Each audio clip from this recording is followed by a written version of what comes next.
Hello students, welcome back to our channel Study Shastra. In this video we are going to study about the topic what is consumption and what how to determine the consumption function. So let's begin.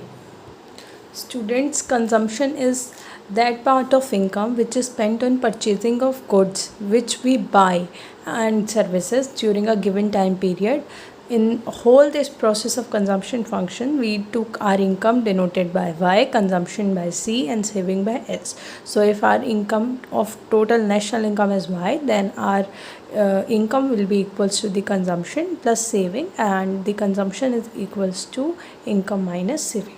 For studying the consumption function, it shows that the functional relationship between consumption and national income, it is also known as propensity to consume, and it refers to various amount of consumptions at different level of income.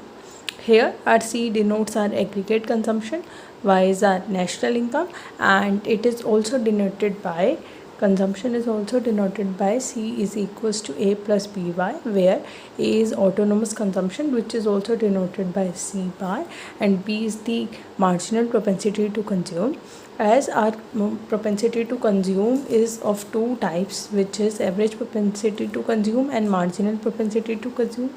Average propensity to consume means that it is the ratio of total consumption to the total income, and it is represented by APC, and which is equals to the ratio of consumption to the income.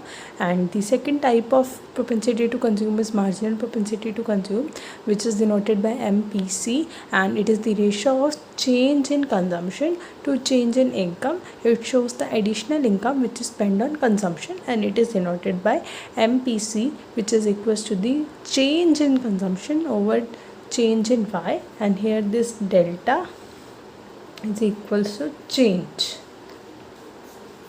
I hope you understand this topic of consumption function so briefly. Thank you for watching. Please subscribe our channel. Thank you.